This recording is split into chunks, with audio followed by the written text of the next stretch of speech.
आज की ड्रिल का उद्देश्य क्या है? सबसे पहले आपको पता होना चाहिए हम किस लिए खड़े हुए हैं। हम पहली बात तो जागरूकता के लिए खड़े हुए हैं कि हमें आग लगने पे इस ऑर्गेनाइजेशन में क्या कार्रवाई करनी है, नंबर 1। दूसरी बात, अग्निशमन यंत्र या फायर एक्सटिंग्विशर्स यहाँ पे कहाँ कहाँ डिप्लॉयड हैं। हमारे साथ सतबीर सर हैं जो कि एक प्रोफेशनल ट्रेनर है, जो कि आपको फायर एक्सटिंग्विशर के यूज के बारे में बताएंगे। लेकिन उससे पहले मैं आपको 2-4 बातों की सख्त हिदायत देना चाहूंगा। हम लोग डिपार्टमेंट में अपने ऑब्जेक्टिव्स में ज्यादा बिजी हैं।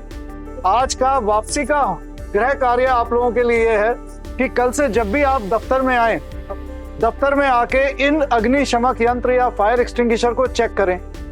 आज जो ट्रेनिंग दी जाएगी इसका वीडियो अपलोड हो जाएगा, उस वीडियो को ध्यानपूर्वक देखें, जिससे आप लोगों को ये जन चेतना हो कि भाई अगर हमारी बिल्डिंग में कोई आग लगती है तो हर कर्मचारी को पता होना चाहिए हमारा कार्य क्या है।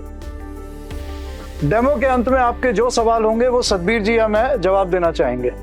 सतबीर सर, आज आपकी ना ये एक छोटी सी फायर ड्रिल हम करा रहे हैं। इन केस अगर कोई प्रॉब्लम हो जाए, फायर हो जाए, उसके लिए आपको जो है ना ये ड्रिल कराई जा रही है। इसमें निम्न 4 बातों का मैं आपको बताऊंगा, कम समय लूंगा और ज्यादा बातें आपको बताऊंगा। इसमें क्या होता है, निम्न 4 बातें होती है। नंबर 1, आपको पता होना चाहिए कि आग क्या है, आग किन कारणों से लगती है। नंबर 2, नंबर 3, आग लग जाए तो आपका क्या कर्तव्य है। चौथा है जो आपके पास में फायर इक्विपमेंट लगे हुए हैं उनको चलाने का तरीका। नंबर 1, आग क्या है। आग एक रासायनिक प्रतिक्रिया है जो 3 समिश्रण से उत्पन्न होती है, ऑक्सीजन, हीट और वस्तु। जब ये तीनों चीज मिल जाती है तो आग उत्पन्न हो जाती है। अगर इन तीनों में से किसी एक को भी हम हटा देंगे तो आग स्वयं बुझ जाएगी। आप देखो, जैसा कि मैं उदाहरण देके बता रहा हूं, गैस के ऊपर कोई भिगोना है, उसके अंदर आग लग गई, आप उसकी एयर बंद करोगे, उसको ढक दोगे तो आग स्वयं बुझ जाएगी। तो क्या है ना, कुछ ऐसी वस्तुएं होती है जिसमें आग लग जाती है, हटाना उस टाइम पे बड़ा मुश्किल होता है। तब हम ये फायर एक्सटिंग्विशर का प्रयोग करते हैं, जो फायर फाइटिंग सिस्टम लगा होता है। ऐसी स्थिति में बड़ा मुश्किल होता है कि इन तीनों में से किसी एक को हम कंट्रोल कर सकते हैं। ओपन में है, हम हवा को कंट्रोल नहीं कर सकते, मगर जहां तक हो सकता है कुछ हमारे पास इक्विपमेंट होंगे, कुछ साधन होंगे, उनके जरिए हम आग को कंट्रोल कर सकते हैं। ठीक है जी। नंबर 2, आग किन कारणों से लगती है। आग जब भी लगेगी मनुष्य की नासमझी के कारण लगेगी, चाहे हम कंपनी के अंदर किसी भी प्रकार की कोई भी लापरवाही कर रहे हैं। वो कंपनी की तरफ से भी हो सकती है, हमारी तरफ से भी हो सकती है, किसी अदर्स बाहर के किसी बंदे की तरफ से भी हो सकती है। जब भी ज्यादातर कंपनियों में देखा गया है कि शॉर्ट सर्किट के कारण फायर होती है। बीड़ी, सिगरेट, ये तो पुरानी बातें हो गई है, बहुत कम, सब समझदार है, बहुत कम जो होता है आउटसाइड जाके ही पीते हैं, ऐसा चांसेस बहुत कम होता है। ज्यादातर जो भी होता है शॉर्ट सर्किट के कारण जो है ये होता है। अब हमने क्या करना है, नंबर 3, इन केस अगर फायर हो जाती है हमारे को करना क्या है। सबसे पहले आग का शोर मचाए और जो आपकी फायर फाइटिंग टीम है वो फायर एक्सटिंग्विशर ले और उस पर तुरंत कार्रवाई करे। जितने भी जल्द से जल्द आप बाहर निकलोगे, आग का शोर मचाओगे, जितने भी जल्द से जल्द, एक असेंबली पॉइंट आपका ये हो गया, एक बोर्ड लग जाएगा, यहाँ पे एक असेंबली पॉइंट बन जाएगा। आप सबसे पहले अपनी जान बचाए, उसके बाद में बाकी की सारी कार्रवाई होगी। तो मैं नंबर 2 जो बात बता रहा था कि किन कारणों से ये जब भी लगेगी मनुष्य की नासमझी के कारण लगेगी, चाहे हम किसी भी प्रकार की लापरवाही करें।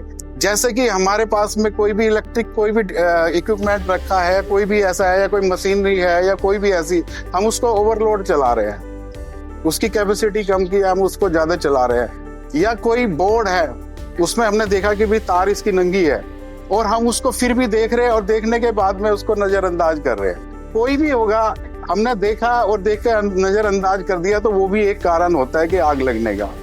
हमें नजरअंदाज नहीं करना। जहां पर भी आपको कोई भी ऐसी चीज लगे, आप भले ही वहां से हट जाइए, बोल दीजिए कि मैं काम जब करूंगा जब ये ठीक हो जाए, उसके बाद ही आप काम करो, क्योंकि जान है जहान है। उसके बाद कुछ नहीं। सबसे पहले अपनी सुरक्षा है, सुरक्षा के लिए ही यहाँ पे जो इक्विपमेंट लगाए हुए हैं, ये सारा सब कुछ ये आपकी सेफ्टी के लिए है।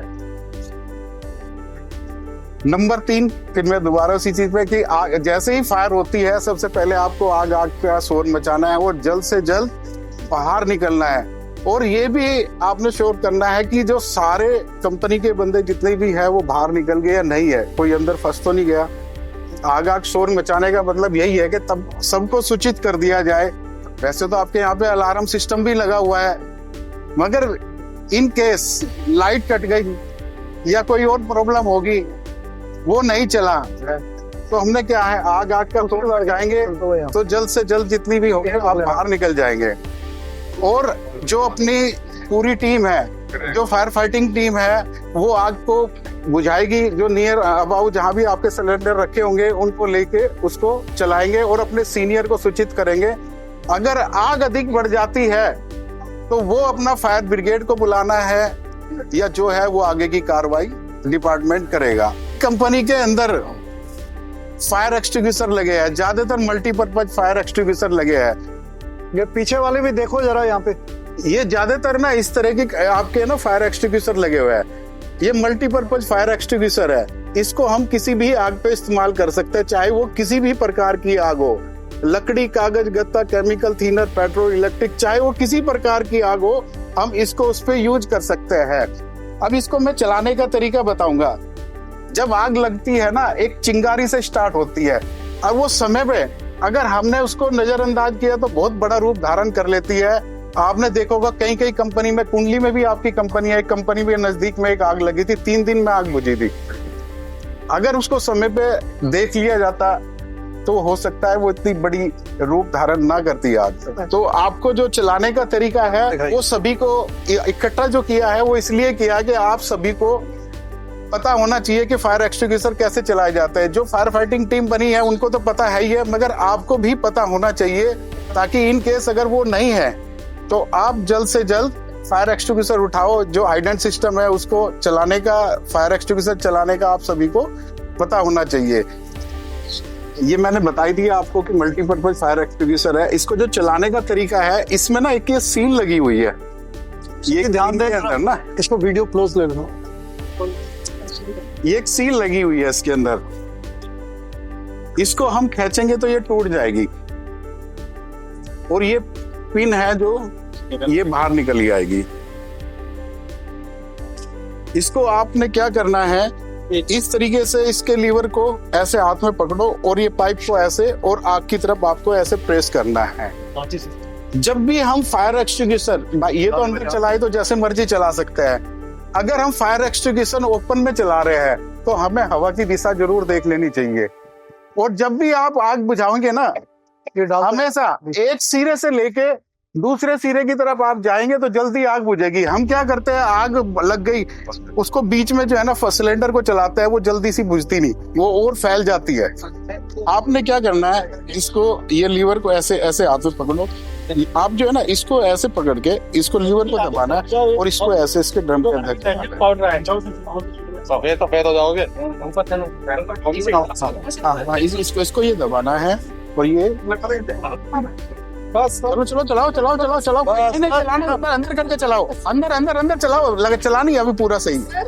हम ये छोड़ देते हैं अभी, तो ये बाद में बात। बस बस बस शाबाश सर, डेमो अभी रोक देते हैं 2 मिनट। किसी का भी कोई सवाल आग के बारे में? हाँ, फॉस्फेट पाउडर, इसका जो है चोकिंग इफेक्ट होता है अगर बहुत ज्यादा कमरे में फैल जाता है तो, लेकिन इसमें जो क्वांटिटी है वो हमारे लिए नुकसानदेह नहीं है। ये इलेक्ट्रिक वाला तो नहीं है ना? नहीं पे भी चलेगा ये। हाँ जी हाँ जी, ये इफेक्टिव हर किस्म की आग के अंदर है। आप सभी से निवेदन है, आज के डेमो के बारे में 2 टेक होम लेसन अपने ऑफिस एरिया में, वर्क एरिया में लेके जाएं।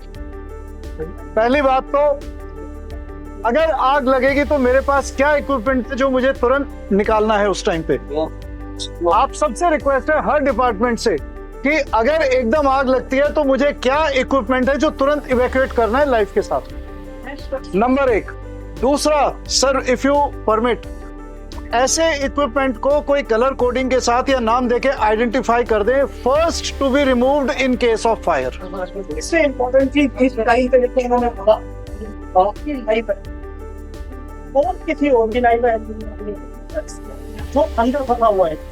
तो जैसे ही आप बाहर आते हो इमीडिएटली आपको यहाँ पे कुछ मिलेगी, आपको बिना सोचे समझे उस चीज पे साइन करना है। That is the identification that you are outside.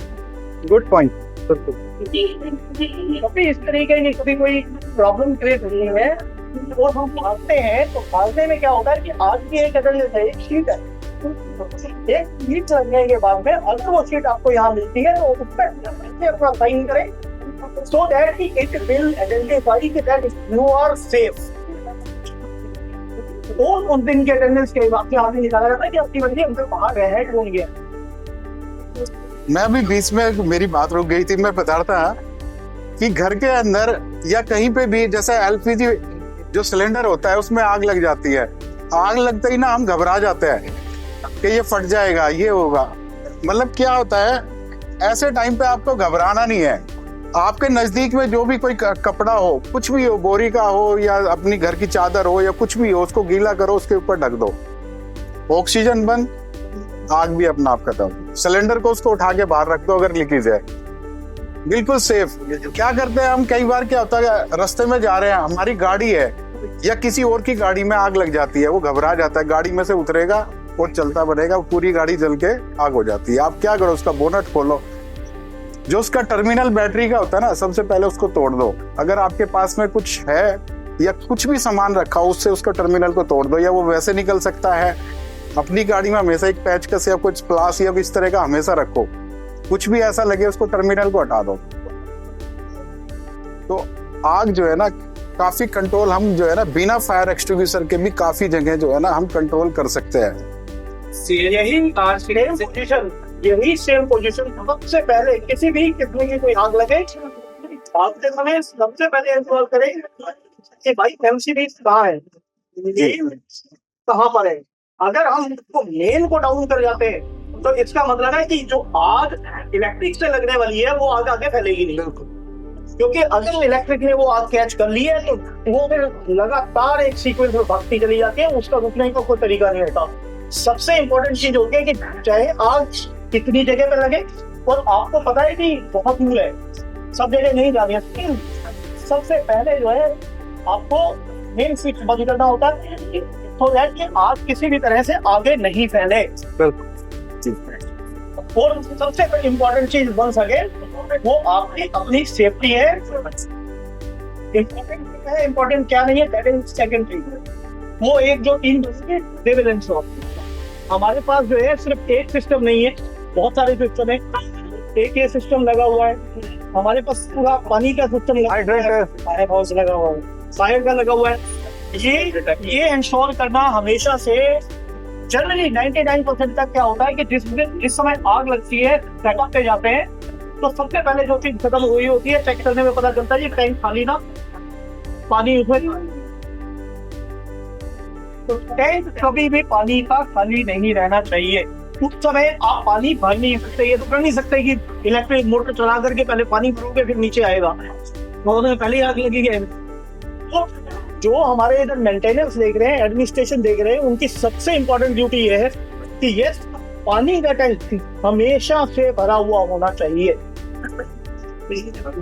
और वही उस समय जो है सबसे इंपॉर्टेंट काम आता है। एक और होता है, कई बार क्या है कि सिचुएशन सबसे पहले यही है कि अपने नियरेस्ट हमेशा से देखना हो कि कहां से मैं नियरेस्टली बाहर जा सकते हैं। ये नहीं है कि जो है कि स्पेसिफिकली एक जगह से होके ही जाना है। मे बी फॉर एग्जांपल मैं अपनी ये सिचुएशन की बात करता हूँ, हो सकता है कि फर्स्ट फ्लोर पे अगर है और आप जो है सेकंड फ्लोर पर हो तो आपके पास सबसे इंपॉर्टेंट चीज जो है वो निकल जाने के लिए रूफ है कि आप रूफ के साथ में चले गए। अगर आप नीचे हो सबसे नीचे तो ऊपर आने की कोशिश नहीं करो। कभी भी एक चीज ध्यान रखना, जनरली हम लोगों के दिमाग में एक चीज रहती है, जैसे उन्होंने बोला आग लग गई, आग लग गई, आग लग गई, तो हम सब क्या करते हैं, देखने के लिए भागते हैं। प्लीज बिल्कुल इस तरह की गलती मत करना जिंदगी में। अगर इस तरीके की आवाज आती है कि आग लग गई, तो बाहर निकलना है, ना कि देखने के लिए जाना है। जो नियरेस्ट आदमी है, जैसे इन्होंने बोला, जो नियरेस्ट आदमी है, ये उसकी जिम्मेवारी है कि उसको सबसे पहले हटाए, ना कि जो सबसे नीचे बेसमेंट में बैठा हुआ है वो ऊपर की साइड पे भागेंगे आदमी देखने के लिए। पता चल रहा है कि नीचे उतरने वाले ऊपर नहीं आए, वो भी फंस गए और वो भी फंस गए।